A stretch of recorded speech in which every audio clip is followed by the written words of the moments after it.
5 minute में संदेश को पूरा करूंगा, सिर्फ 5 मिनट में। अगर आप सच में उसके साथ जीना चाहते हो तो मैं आपको सच कहता हूं, स्ट्रेस के ऊपर आप विक्ट्री पालोगे, चिंता के ऊपर आपको विजय मिल जाएगी, गलत बोलने पर आपको विक्ट्री मिल जाएगी। आपको मैं सच बताता हूं, इन दिनों में मेरे लिए सबसे बड़ा चैलेंज जानते क्या है? कि परमेश्वर मेरे विचारों को और मेरी जुबान को शुद्ध करे।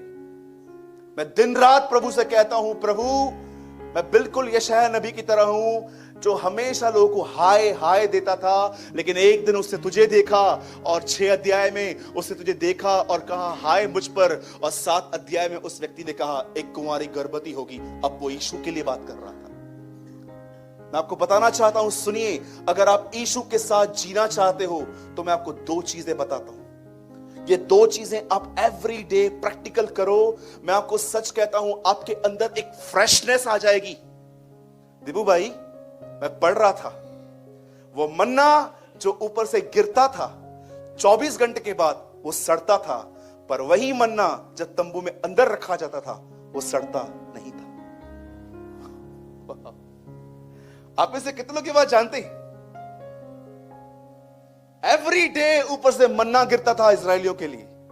24 घंटे के बाद जब वो उस मन्ने को टच करते थे उसमें से बदबू आती थी, पर वही मन्ना जब मूसा उठा के प्रभु के तंबू में रखता था सालों तक वो फ्रेश रहता था। तंबू में क्या था?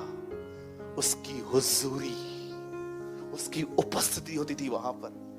तो जो 2 चीजें जो मैं आपको समझा रहा हूं वो आपको उसके साथ जीना सिखाएंगी, वो उसके साथ आपको रहना सिखाएंगी।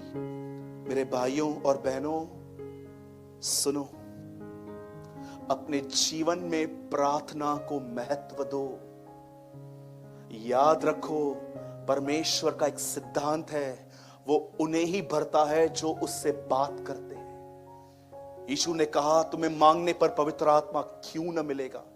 और दूसरी चीज, मैंने बहुतों को देखा है जो मेडल जीत के आते हैं, जानते हो फोटो कैसे खिंचाते हैं?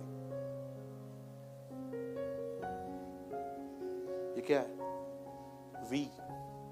विक्ट्री। मैं हमेशा कहता हूं एक मसीह के पास विक्ट्री पाने के लिए 2 ही चीजें हैं, prayer and the word of God. स्वरदूत को, कुछ स्वरदूतों को 2 पंख होते हैं, एक काट दूं तो ये आपके 2 पंख हैं उड़ने के। और जब मैं कहता हूं प्रार्थना, तो मैं आपको सिर्फ बकबक करने के लिए नहीं सिखा रहा हूं कि सवेरे उठो और वही रटी रटाई प्रार्थना करो। कभी कभी कुछ लोग ऐसे सिखा देते हैं हमें कि प्रार्थना मतलब, मैं आपको बताता हूं कैसे करो। 5 मिनट पहले पाप कन्फेस करो, फिर 5 मिनट स्तुति आराधना करो, फिर 5 मिनट अपने लिए प्रार्थना करो, फिर परिवार के लिए प्रार्थना करो, फिर दुनिया के लिए प्रार्थना करो। और मैंने लोगों को देखा है जो पाप नहीं भी करते ना वो भी कबूल कर देते क्योंकि आदत पड़ गई है। एक भाई को मैंने बोला अपने साथ प्रार्थना करते हुए, तू प्रार्थना कर। तो एक्चुअली आप देखो, जब ग्रुप में प्रेयर होती है तो छोटी प्रेयर्स होनी चाहिए। आपकी लंबी प्रार्थना कहां होनी चाहिए? घर में। एक बार एक व्यक्ति को मैंने बोला था खाने के लिए प्रार्थना करो, उसे प्रार्थना स्टार्ट किया। स्वर्गीय पिता, मैं आपको धन्यवाद देता हूं आज के भोजन के लिए। प्रभु जी, आप हमें इस घर में लेकर आए, मैं आपका शुक्र करता हूं। प्रभु, आप इस भोजन को शुद्ध करें, आशीष दें, और इस भोजन के अंदर कोई अंधकार है, मैंने आपको, मैं सच बता रहा हूं, मैं कल्याण में था, मैंने उसको चिमटी मारी और मैंने कहा खाना ठंडा हो रहा है। इतनी लंबी प्रार्थना, रोटी में था, कमेंट लो करे यीशु के नाम से इसमें से जो कुछ निकल, इतना लंबा प्रार्थना। मैंने बोला, तो मुझे समझ में आ गया कि एक्चुअली इसको पास्टर प्रचार करने नहीं देता है, तो ये प्रार्थना में ही प्रचार कर देता है। मैं वहां पर समझ गया। सुनिए, जब मैं कहता हूं कि प्रार्थना करो तो मैं बकबक करने के लिए नहीं कहता हूं, मीनिंगफुल प्रेयर करो।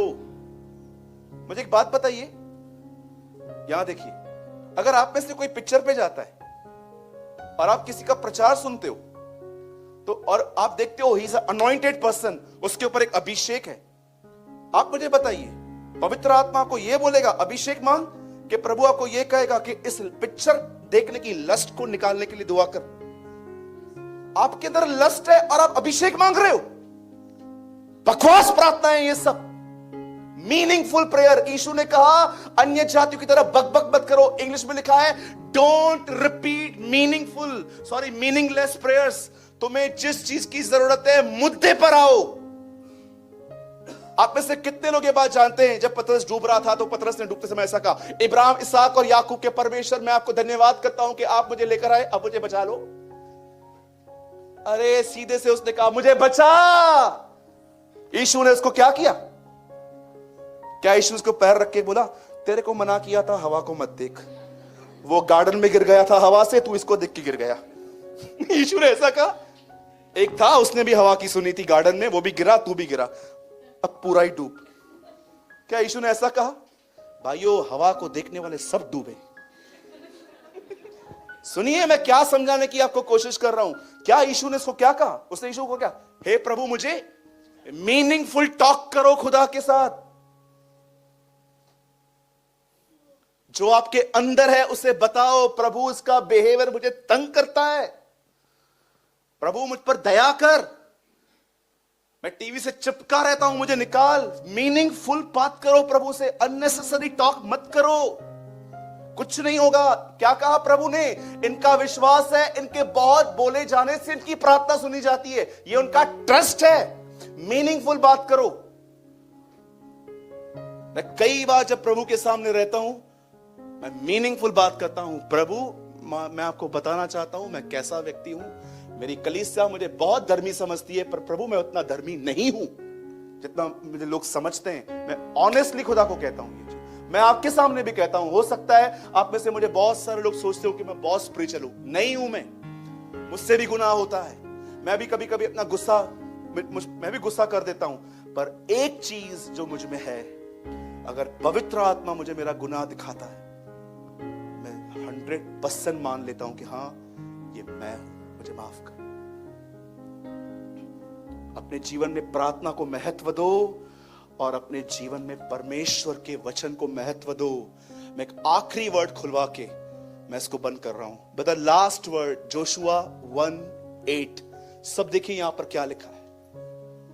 Jesus, brother fast please. 1:8 यहोशू। व्यवस्था की ये किताब, व्यवस्था की ये किताब तेरे चित्त से कभी ना उतरने पाए।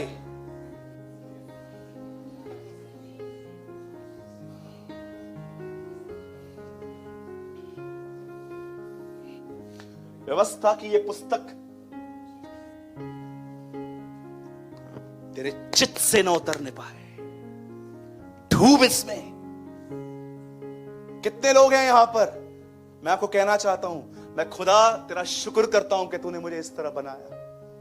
आपको पता है, एक दिन मैं फ्लाइट में जा रहा था। मेरी फ्लाइट बिल्कुल ठीक से नहीं चल रही थी, इतने झटके मार रही थी।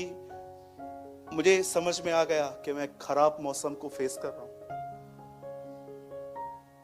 और जब वो ठीक हुआ, मेरे को वोमिटिंग जैसे फील हो रहा था। मैंने प्रभु से एक दिन प्रार्थना की थी, प्रभु क्या तू मुझे इतनी अच्छी मेमोरी देगा कि कई बार अगर मेरे पास बाइबल ना हो हाथ में तो भी मैं अपने अंदर से पढ़ सकूं। और फिर खुदा ने मुझ पर दया की। आदि में वचन था, वचन परमेश्वर के साथ था, वचन ही परमेश्वर था। सब कुछ इसी के द्वारा उत्पन्न हुआ। जो कुछ उत्पन्न हुआ उसमें कोई वस्तु उसके बगैर उत्पन्न नहीं हुई। उसमें जीवन था और यह जीवन मनुष्यों की ज्योति था। ज्योति अंधकार में चमकती है, पर अंधकार ने उसे ग्रहण नहीं किया। एक व्यक्ति परमेश्वर के द्वारा आया, उसका नाम यूहन्ना था। वो इसीलिए आया कि ज्योति की गवाही दे।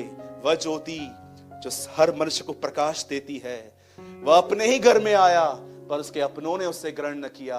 पर जितनों ने उसे ग्रहण किया, उतनों को उसने परमेश्वर की संतान होने का हक अदा किया।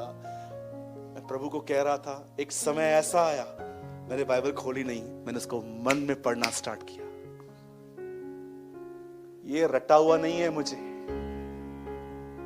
पर मैंने परमेश्वर से कहा, खुदा हम मसीह की चिट्ठी, हमें ऐसा बना कि अगर कई बार हमारे पास बाइबल नहीं है ना, हम उसे मन में मेडिटेट करते रहे। ये दुआ और ये कलाम ये दोनों चीजें आपको उसके साथ जीना सिखाएंगी। और लिखा है जो उसके आंगनों में बसे रहते हैं वो हरे भरे रहते हैं। अब उठो, मसीह होने की जिम्मेदारी निभाओ। बहुत हो गया ये कैजुअली, मैं संडे गया था ना, मैं फ्राइडे गया था ना। अब उस जिम्मेदारी को उठाओ जो यूहन्ना कहता है कि जो अपने आप को मसीह कहता है वो मसीह की तरह आचरण भी रखे। ये बहुत हो गया मंडलियों में बैठ के अपनी बड़ाई और दूसरों की निंदाएं करना। अब उठो और आप देखो, आपकी आलोचना वो लोग करते हैं जो कभी किसको ग्लास पानी भी नहीं पिलाते, और इनकी आप फिक्र करते हो। आप देखो जो भी आपकी आलोचना करते ना, हिना कमियती, इसका काम ऐसा है, इसका काम ऐसा है, उन्होंने आज तक एक आत्मा नहीं बचाई है। और आप इनकी फिक्र लेके अपने माइंड को डिस्टर्ब करते हो। जब मुझे पता चलता है ना कि ये भाई आपके लिए वो बोल रहा है, वो बोल रहा है, मैं बोलता हूं इसका काम है बोलना, आप क्यों मुझे बताते हो? उसका काम है, उसका जन्म ही बकवास करने के लिए हुआ है।